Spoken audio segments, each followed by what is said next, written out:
Hi, everybody. Welcome to the Jimmy Dore Show. We're doing our live stream again today. Look at this. You're getting all these bonus live streams. And the reason why I had the live stream today was because I don't know if you can tell, but my hair looks better than it's looked in years. And so I was like, we got a live stream. And we also have a special guest with us today, so I'm very excited about this. Marianne Williamson is here. She is an American author, lecturer, and activist. She's written 13 books. 13 is lucky in Italy, including 4 New York Times #1 bestsellers. She's the founder of Project Angel Food, a volunteer food delivery program, and the co-founder of the Peace Alliance. And now she's running for president, and she's here to tell us all about it. Well, welcome, Marianne Williamson. Thanks for being here. Thank you so much for having me. Thank you. So now, of course, everybody's aware of you, knows that your spiritual work, and you've been considered Oprah's spiritual guidance. So tell us, what makes a spiritual person like yourself want to run for president? First of all, I just need to do a little correction on that. I don't think of myself as Oprah's spiritual guide, so I just want to be sure that's clear. Okay. I don't think any of us doubt that America has swerved from all kinds of moral and ethical consideration, everything that really is at the core of democracy and at the core of deep humanitarian principle. And all spirituality is the path of the heart. So if it applies to our personal lives, it also applies to our collective lives. And also it applies to what is necessary in order to heal our lives when they've gone into disrepair. So if the United States does not return to its core values, if it doesn't return to deep democratic and humanitarian values, then incremental changes and superficial fixes will not disrupt the trajectory that is so perilous. And that's why I'm running, because I want to say these things, and if elected president, do the things that would be necessary to change that. So, no, a lot of people, I read that you were a supporter of Bernie Sanders. That's correct? Absolutely. So now Bernie Sanders is the front runner, and what about his message is he leaving out that you are going to bring to the table? Well, thank you for saying it that way, as opposed to what is he saying that I don't like. Everything that Bernie is saying, almost everything anyway, I really like. In terms of the things that I'm talking about that are not being discussed by Bernie and some others, I think Elizabeth's great too, and I like a lot of what Andrew is saying. But I want to talk about the very specific things that I think need to be addressed. I want to talk about the millions of American children who are living in chronic trauma. Millions of American children go to school every single day in classrooms that don't even have the supplies that are adequate to teach a child to read. If a child cannot read by the age of 8, the chances of high school graduation are drastically diminished, chances of incarceration drastically increased.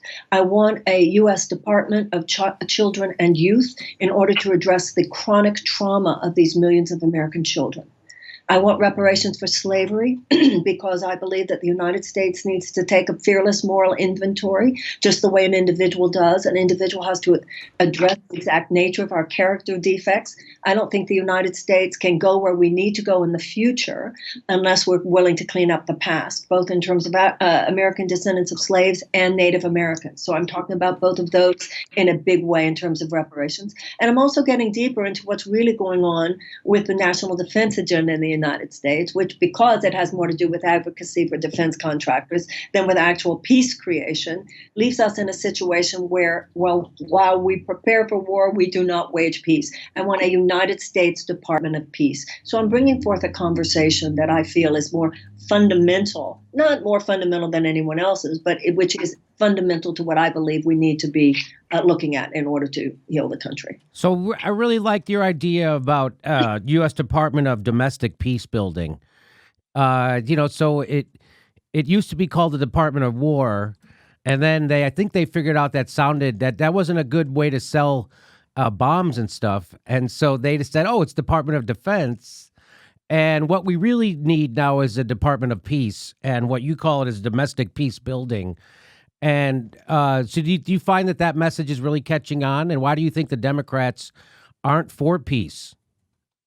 Well, first of all, I don't want to say the Democrats aren't for peace, but I do think that when it comes to the Republican Party has pretty much been taken over, lock, stock, and barrel, by a an attitude of corporatism, even authoritarian corporatism, where advocacy for short-term profit maximization for these huge corporate conglomerates is placed before advocacy for people and planet.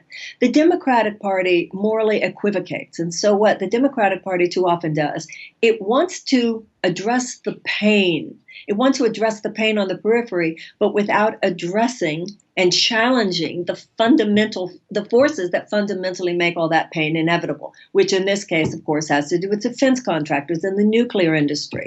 So as long as you have any, no matter whether it's Republicans or Democrats, as long as you're talking about people who are tied to corporate donations and so forth, then you're talking about the forces that are only going to address peripheral issues. So it might say something like we should spend less on defense, but it's not really going to talk about the 100 B-21 Raiders that the U.S. Air Force has ordered, $550 million each, where all of them, every one of them drops not only conventional weapons, but also nuclear weapons. You're not going to hear your traditional candidate really going there and talking about how deep that is. I want to talk about what it actually takes to wage peace. It takes expanding educational opportunities for children, expanding economic opportunities for women, reducing violence against women, and ameliorating unnecessary human suffering wherever possible. I want to talk about the fact that desperate people should be seen as a national security risk, large groups of desperate people, because large groups of desperate people are more vulnerable to ideological capture by genuinely psychotic forces.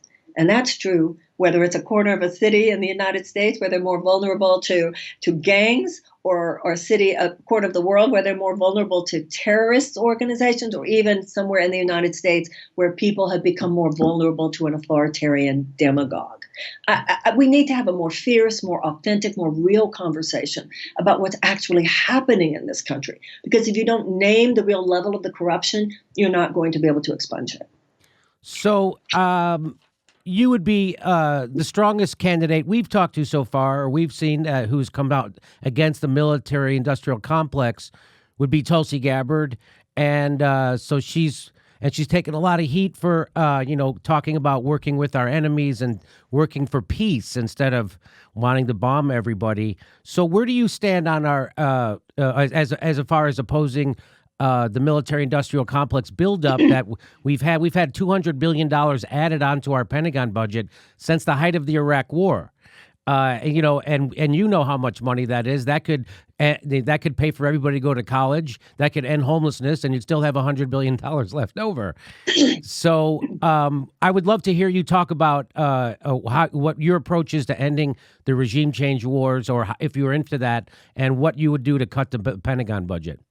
Well, I just mentioned the $550 million B-21 Raider and the fact that we ordered 100 of them. That's a perfect example. When you're talking about 100 airplanes that can drop nukes, you drop 5 of those, it's over for human civilization as we know it. You drop 10 of those, it's over for humanity on this planet for the next 200, 300,000 years. So you simply tell the American people, and you make the case for the fact, therefore, this has nothing to do with creating peace on Earth. It just has to do with short-term profits for defense contractors in the nuclear industry. And, these are things that this isn't even equipment that the military has necessarily asked for. I think that, if I'm elected president, then people will know that addressing this underlying corporatist agenda, addressing the fact that short-term profits, we don't have health insurance, universal health insurance, because it might cut into the short-term profits for health insurance companies and big pharma. We don't have common sense gun legislation because it would cut into profits for gun manufacturers. We don't adequately address the climate crisis because it might cut into short-term profits for the fossil fuel companies. And we haven't addressed real peace creation because it might cut into short-term profits for defense contractors. If I'm elected president, it will be because people want that. And so if I'm elected president with that consciousness, and then people also elect Congress people and senators with that consciousness, then we will interrupt the pattern, we will disrupt the status quo, and we will get this country back on track. So just to get to some specifics, you mentioned health care. Are you for Medicare for all? Yes, I think that we should augment. You can keep the Obama exchanges at a Medicare for all public option. I think that then that people will gravitate to that. And I think if people want to keep their health insurance or private health insurance or augment it, they should be able to. But I also think we need to go deeper. This is another place where we need to go deeper. and two things I want to talk about there. First of all, it's why we need health insurance. We need universal health insurance because right now there is so much chronic anxiety. There's so much chronic tension in this country because people don't know what will happen. What will happen if I get sick? What will happen if one of my kids gets sick? How am I going to send my kids to college? How am I going to pay off my college loans? I want to just remove the shackles that keep so many people from being able to create and be productive and to be the people they want to be. So that's number one. Number two, we have to also face the fact we don't really have a health care system in the United States. We have a sickness care system in the United States. Western medicine is very good at addressing acute sickness. We need to address why it is that so many people are sick in America to begin with, particularly with chronic illness. Right now, we just say, once you get sick, then we're having the argument how you're going to pay for trying to heal it. We need to deal with the fact that life expectancy is down because there are so many factors in our environmental policies, our food policies, our chemical policies, our agricultural policies that contribute to making people sick to begin with. So I want to have a health care conversation that goes way beyond the narrow sickness care conversation that we have right now. So I heard a couple different things in there. So are you for the Bernie Sanders proposal for Medicare for all? Well, if I know, I don't want to actually say yes because I don't know the exact every single detail. I want a Medicare for all type system where every single human being in this country is totally covered. I want that to be in addition to keeping the Obama exchanges that are there now. And I don't see anything wrong with making private health insurance available to people who want it. Okay. Okay. So some people would say keeping the Obamacare exchanges would be would negate the Medicare for all, but that's your position. That's good. Let's talk about. Can you explain to me, because I've heard that before, but I don't see how it would. So in order to have Medicare for all work for the entire country, you have to have the entire country buy into it, right? So just like one big insurance pool. So if you keep the Obamacare exchanges, then people are going to not be in there. And so it'll just be some people in Medicare for all. So it won't be Medicare for all. It'll just be Medicare for some. And that kind of gums up the system. Okay. Well, I'm very open. That has the way it has been explained to me, and from what I have read, Jimmy, the idea was that enough people would gravitate, that it would not gum up the system. But if it would gum up the system, what I know is that I want every single American to feel about themselves and their children that they don't have to worry about it. Okay. Whatever gets us there, that's what I want. Okay. Some people say, like, I think Mayor Pete Buttigieg is what he is saying is that we would do a public option, and then that would be his most. So many people would jump onto a Medicare buy-in or a public option that would just, and then they would all just leave. It would happen naturally, and that's what you're kind of saying too. Well, that's certainly what has been argued. I mean, I've now heard both arguments, right? So I have heard rather persuasively that people would gravitate, but then what you just said was that it would gum up the system. Okay. So that's what would be the determinant of me. Okay. Whichever one would make it sure would actually create a situation where no one has to worry about it. Okay. That's what I'm. All right. And so let's talk about also college. You mentioned that you support tuition-free college, and also you mentioned Oregon's model where they place a payroll tax on graduates once they start working. Is that the pathway to free college you would pursue if elected president? Well, Elizabeth Warren's plan is to pay for it a different way. You know, I think, Jimmy, once we repeal the 2017 tax bill, once we repeal that, once we end these corporate loopholes, once we stop these corporate subsidies, there are so many ways. Once you place back in Glass-Steagall, once you actually start prosecuting these antitrust, we're going to have so much more money, right? And once you do so many things that have to do with investment, in terms of healthcare and everything else, because once people have their healthcare taken care of, you think of how much percentage of how many people's discretionary spending every year, which is hardly even discretionary, goes to healthcare. You remove that, people are spending more. We have more of a tax base. The issue is we're going to have so much more money to spend. So whether it has to do with the tax cuts on people who are $10 million over, whether it has to do with 3% on billionaires, whatever it is. The issue, I think we need to start with zero tolerance for compromising on the issue. That's what's important to me, that the country's enrolled, that we know the debate is over.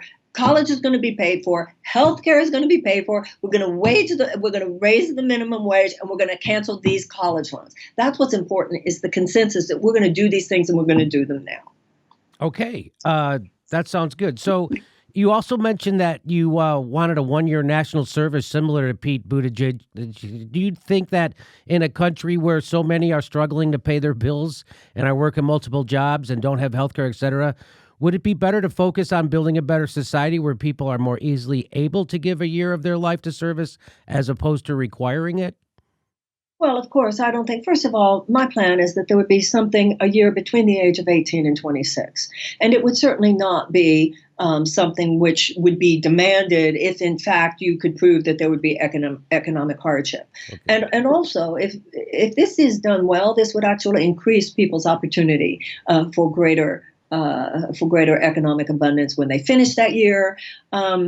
So obviously, it's not to be done at the expense of somebody's ability to support themselves or their family. But I think the very idea, I heard Gal Gadot, the actress, the Israeli actress who was in not Superwoman, whatever that was. Wonder Woman. And she had served in the Israeli military because she's Israeli. And I saw in an interview something that she said that I thought was very profound. Somebody was asking about her military service, and she said, well, it's just that there's a period of time when it's not about you. And I think it would be very healing for this country if there was simply a year where it's not about you. Okay, so now, there's going to be have you qualified for the debates yet? Almost. I need 9,000 and some odd. However, Jimmy, there's a problem here.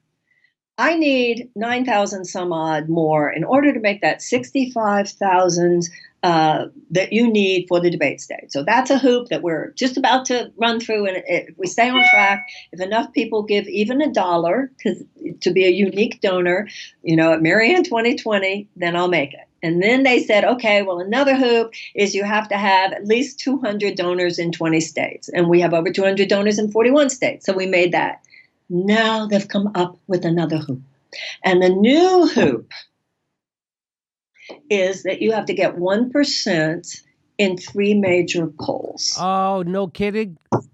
Because if you haven't been in the polls, how can you? And if you haven't had the same media coverage, so whether it's for me or for anyone else, it's just so wrong. And I hope that you'll keep it in mind and maybe put a shout out to the fairness that is necessary or challenging the unfairness. Because if they pull that one, if I get my 65,000 and then yeah, they can get but then aristocracy, elite within the elite, Yes, it doesn't. I mean, you're already the fact that they could keep you out of the debate. I mean, you're already very popular. You have over 1 million Twitter followers. I mean, if your supporters don't get polled, that doesn't mean that you shouldn't be on the debate stage just because anyway. So we would like to hear your voice on the debate stage. We encourage more voices. I like the stuff you also talk about crime and violence prevention. Right. So everybody talks about the punitive aspect and everybody runs on crime and punishment and law and order. But you have a different perspective on how to treat crime and violence prevention. You want to talk about it? Well, so much of what goes wrong in life is because we weren't doing enough of what's supposed to go right in life. You can even talk about something like police violence, and you can talk about something like shooting unarmed black men, etc. I don't think the average American can really appreciate the stress and trauma that most policemen are going through. And I don't think most white people can understand the stress and trauma of most black people every time they see a police car or hear a police siren.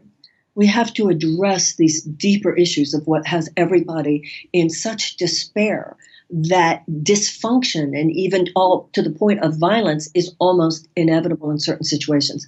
We have elementary school teachers, Jimmy, on suicide watch. We have so many children who are present when there's a drug raid or something like that, and the trauma that they experience that then is never addressed. We have terrible, terrible issues having to do with the lax standards by which police in certain areas, particularly high crime areas, are allowed to engage to begin with. So we have to address the petri dishes out of which so much dysfunctional and pathological behavior arises, most primarily economic despair itself. When you have, and I don't need to explain this to you, when you have 1% of all Americans owning more money than the bottom 90%, when you have 40% of Americans struggling just to make the ends meet when it comes to food, transportation, rent, and health, then people are so stressed and so on edge and so desperate. We should see desperate people anywhere as a national security risk, because desperate people do desperate things.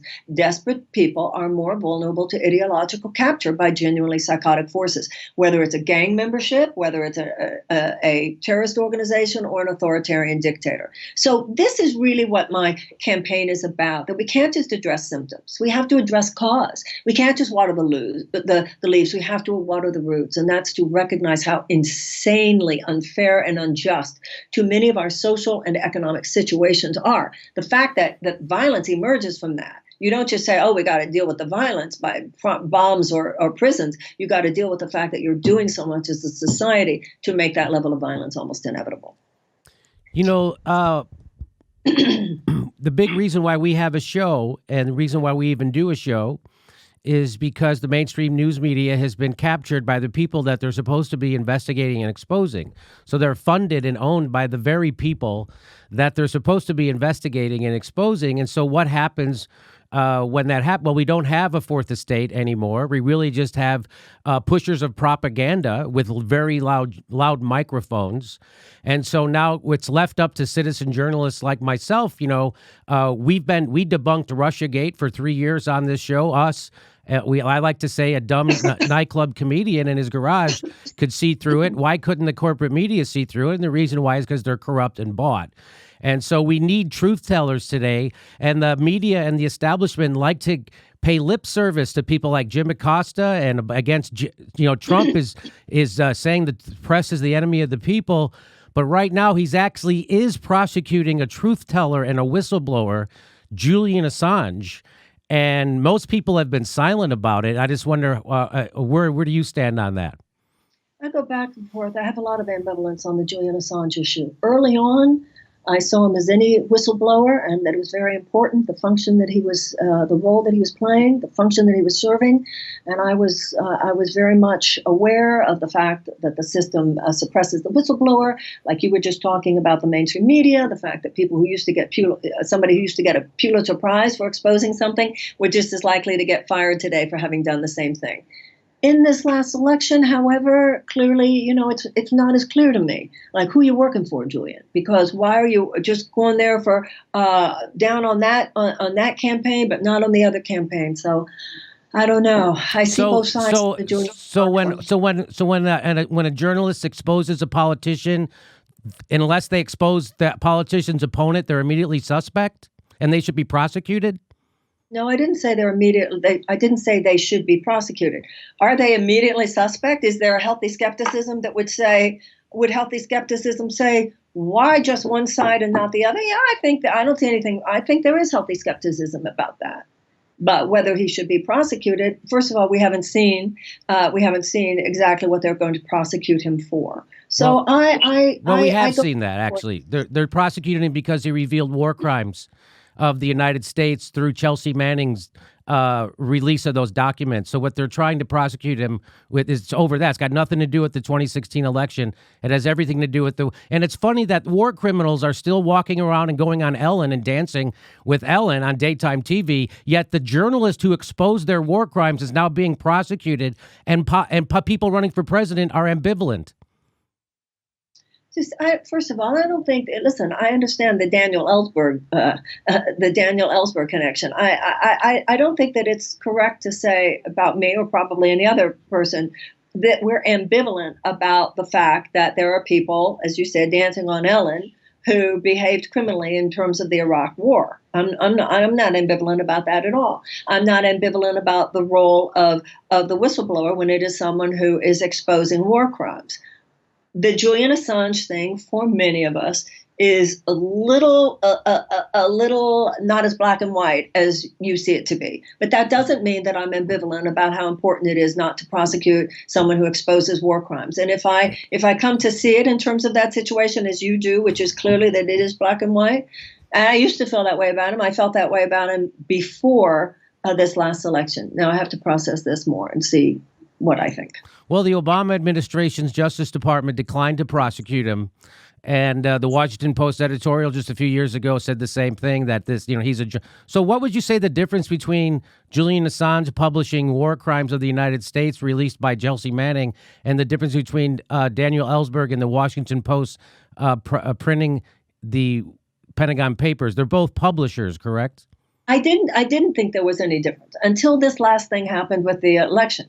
Now that you're saying that about the election, and that's where I'm still in process. Before this election, to me, I saw no difference. Until this election and what happened with this election and all the stuff with Hillary Clinton, I saw it as exactly the same as Daniel Ellsberg. Yeah. Now it has put me in a place where, do you see what I'm saying? So no, I see what you're saying, but that's. I'm taking it in. I'm taking it in. I see what you're saying. What he did was he exposed the truth about Hillary Clinton, and what he's really accused of is telling the truth about Hillary Clinton. He didn't tell a lie about her. He told the truth, and that's what people are upset about. And he exposed Neera Tanden at the Center for American Progress as wanting to steal the Libyan oil to pay for our social programs back at home. They're all corrupt warmongers, and that's why they want to kill Julian Assange. So I would urge you to look deeper into this so we could use a voice like you to stand up for him. But let me ask you a question. This isn't rhetorical. This is an honest question. So why wasn't he exposing anyone on the other side of that election? First of all, I don't know why he didn't. Maybe he didn't have any materials on the other side. Who knows? But everything he published was 100% accurate. It was 100% true. And it was things that the United States public necessarily needed to know. I get it. I hear you. I'm thinking. Okay. Ron Placone is here. He's off camera. He has one question. Go ahead, Ron. Well, no, I was just going to mention, if you go to WikiLeaks and you type in Donald Trump's name, you will see over 14,000 results, and a lot of them are not very flattering. Oh, so there you go. All right, so we got it. We got your position on that. Let's. So now, what would you say would be your most controversial stand in this election? I think the most controversial stand is that I'm running. How dare I? How dare I suggest that the people whose careers are entrenched in the same system that got us into this ditch shouldn't be considered the only people qualified to get us out of the ditch? How dare I suggest such a preposterous thing? Yeah, I hear you. I hear you. Is there anything else that I didn't cover that you think that people should know about you? Well, I think you're the one who would know more what they should know. Well, I tell people because hopefully you get into debates, and so there's going to be like 10 people on stage each debate. So you only get maybe a minute or two to talk. So when you get that moment and the national spotlight is on you, what's going to be your message? Well, that's tough, isn't it? Because you don't know what question's going to be thrown at you. Mm-hmm. I think that what I try to do with this, Jimmy, is what has worked for me in my life when I've practiced it so far, and that is to be in the moment. The only chance you have of really getting it is being in the moment. So I'm gonna, what I'm trying to do is to as fiercely and authentically and as honestly as possible name what I think is going on in this country and my vision for what it would take to heal it, and to educate myself as deeply as possible about all the layers, both of what is wrong as well as what could be made right, and take that with me, and then be open. There's a concept in Zen Buddhism about the open mind, beginner's mind, Zen mind, and just be open and available to that moment, and hope the universe will support me and really laying it down in the moment. All right. Well, we look forward to seeing you on that debate stage. Thanks for taking time out today to talk to our viewers. I'm sure they all appreciate it. A lot of our viewers are big fans of yours, as am I. So I appreciate you taking this time, and hopefully we'll see you again soon. Thank you so much. I appreciate it. Okay. Bye-bye. Thanks. Next live Jimmy Dore show is June 5th. That's a Wednesday at Hermosa Beach Comedy Club in Hermosa Beach, California. Go to jimmydorecomedy.com for a link for all tickets. We might be coming to your town. And if you love the show, please become a patron. Please support the show. We give you hours of bonus material every week. And please click that bell and make sure you're subscribed. Even if you think you are already subscribed, they unsubscribe people every day. Just check. Thanks for your support.